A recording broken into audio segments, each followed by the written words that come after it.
SE Wolverines, how's everybody doing? Hope your day's going well. And this is SE survival tips, tricks, and know-how, just in case you find yourself lost while hiking or camping in the woods, or you find yourself in the backwoods with no cell phone, no other navigational tools like a GPS or a compass.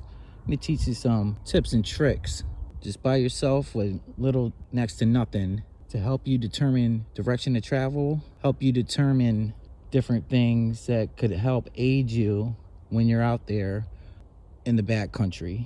So just imagine you had a GPS or you had a cell phone, your cell phone battery died, your GPS battery died, and this is SE survival tips, tricks, and know-how to help you survive in the backwoods with no tools. And some of this might be common sense, some of it's a no-brainer.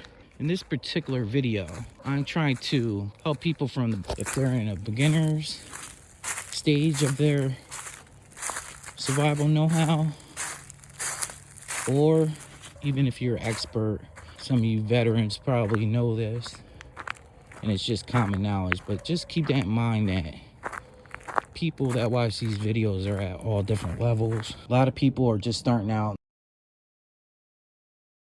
to help determine different things with time and know if you don't have a watch or anything like that. Is if you look, the sun is setting in the west. If you hold up your hand to where the sun is, each of your fingers are approximately 15 minutes. So 15, half, 45, and an hour. You can determine how much daylight that you have left in the day by just using your hand.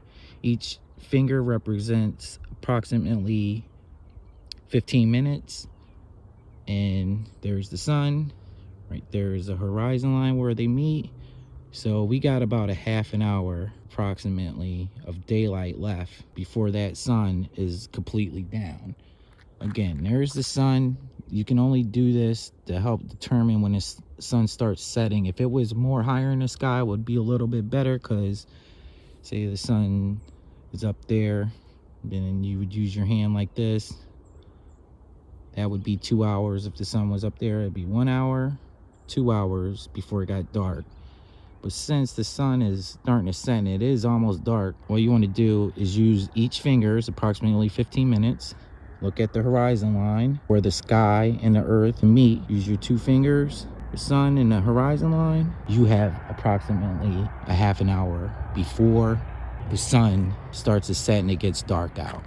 We have that saying high noon, and if you don't know the time, if the sun is directly above your head, that's the highest point in the sky the sun is when it's making its trajectory from east to west.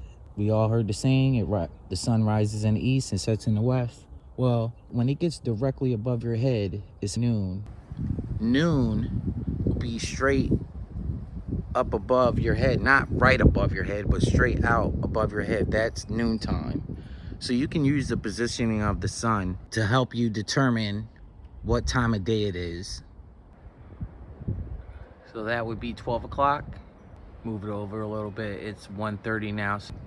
Now this one's not straight up, but position a little off to your right.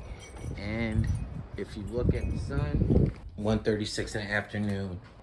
If you pick out an object, notice how the object casts a shadow. In the afternoon hours, the shadow will be shorter. In the evening hours, the shadow will be longer.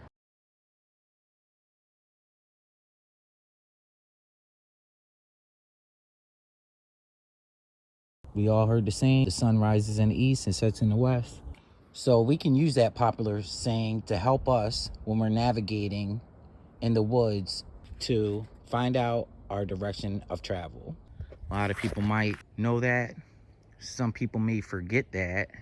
But what helps you to remember that, just in case you forgot and you're in the woods, is that the west sets west.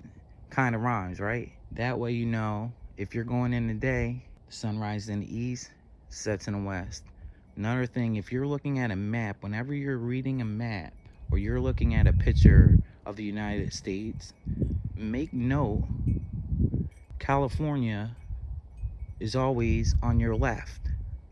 You got the eastern seaboard always on your right. When you look at a map of the United States, California, call it the left coast, that's always going to be on your left. So you can remember that. Sun rises in the east, sets in the west. Keep the west on your left. So when you're standing, you want to keep the west on your left. From where the sun is, you got a good indicator of east to west. Now, how can you determine which way is north and south? Like I said, you want to keep the west on your left. So you're standing in a position where if you hold up both arms, the west is always on your left. So if you do that, you'll be facing north face, just like the clothing line, and south will be behind you. And now you'll have your 4 directions of travel: north, south, east, west, by keeping the west on your left where the sun sets. Another way you can get your direction of travel without a compass is to take a stick approximately 3 foot tall, put it in the ground, see where the shadow casts to. There's a shadow, take a rock, put it at the end of the shadow where it goes, move it over a little bit more. We're gonna wait a little bit, see where the shadow is then, and then we'll go from there. Again, we're back to show you the shadow method, how to determine your direction of travel using a stick. You put a stick approximately 3 foot into the ground. You want to put a rock at the end of the shadow where the shadow falls from that tree.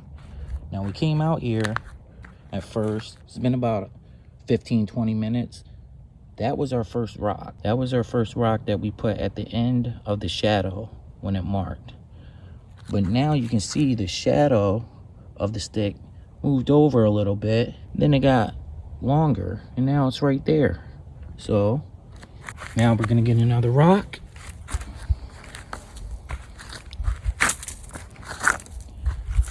Notice where the shadow's falling now. That was our first rock there. Moved over a little bit and the shadow is falling. Let's see.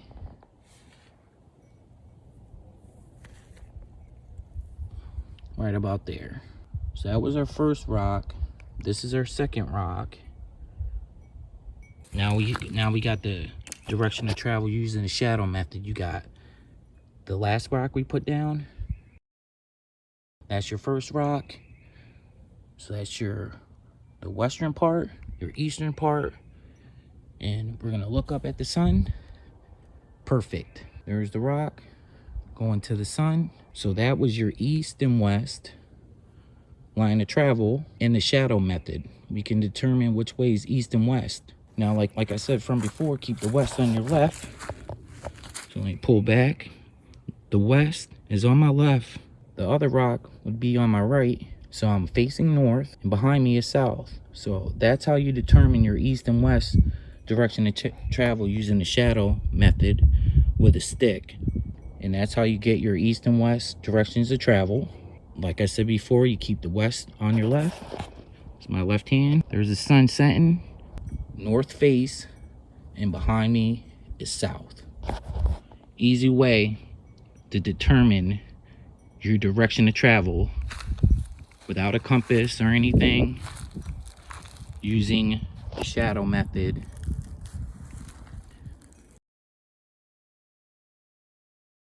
All right, now another thing that you have to watch out for that I hear a lot about when you're trying to find your direction to travel, and you have to be very careful not to use this as your first method, because this can give you a sense of false travel and you could get lost by doing this. You hear a lot of people say that moss grows on the northern side of trees, but that's not always the case, and that could give you a false reading or a false sense of direction of travel, and I'm going to show you why.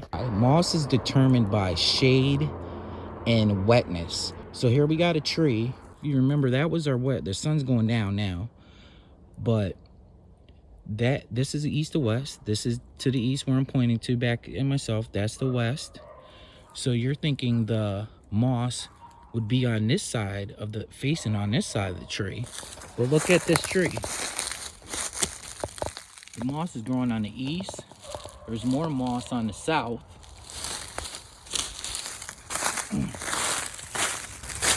Now, there is moss on the front side, the north side, but you got moss all around that tree. You can't really use that as your first indicator, giving you your sense of direction, or you're navigating, determining which way you're going, because in this case, this tree has moss all around it. This side of the tree is north. It's east, where the sun rose up this morning. That was our west. This is the north side of the tree. Yeah, it has moss there.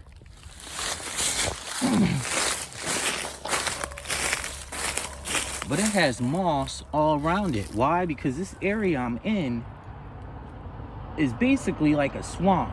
It's very wet around here. And to determine which side of the tree the moss is growing, it can give you a false sense of direction. I see a good example. You see, that's the west. There's our sun. Now on this tree, look at the moss on this tree. Now it is on the northern side. This side is the west side of the tree. This is the east side of the tree. And it has moss all around it. Because what the indicator is that moss is grown in wet conditions. Wet, dark conditions make moss grow. So you cannot use that as your first indicator on your direction to travel. This is the north side. Yeah, there is more moss on this one, but you could get lost by just using the moss as your direction of travel. And I've heard that a lot. I've heard a lot of people say that you can determine your direction to travel with moss in the northern hemisphere on the northern side. But a lot of times it can give you a false reading, a false sense of direction when you're traveling. So you want to not use that method as a first indicator, because the moss can get you lost. So I'm sure you see where I'm coming from. Here's another tree. I got a little creek running in the back, a little stream in the back of my house. Now this side of the tree, two trees here, the northern part of the tree, and you don't see any moss whatsoever on this.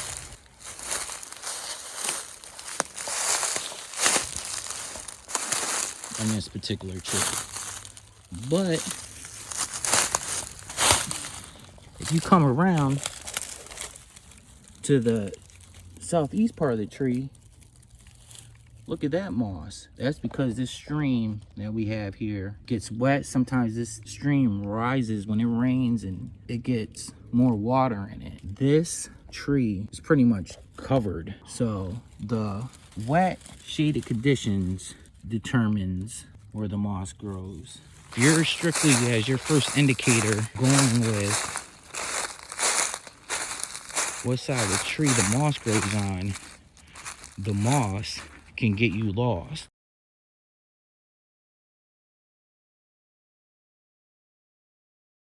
If you're lost in the backcountry, come across the river, you follow the river downstream, and a lot of times it leads to civilization. You'll either come to a bridge or a road or a town itself. I don't care what part of the world you live in. A lot of towns, a lot of villages, a lot of cities started off by a river, not only here in America, all around the world. Water is life. You come across the river, you follow that river downstream, and a lot of times it'll lead you to civilization, and it can help you out if you find yourself lost in the backcountry. Follow that river downstream.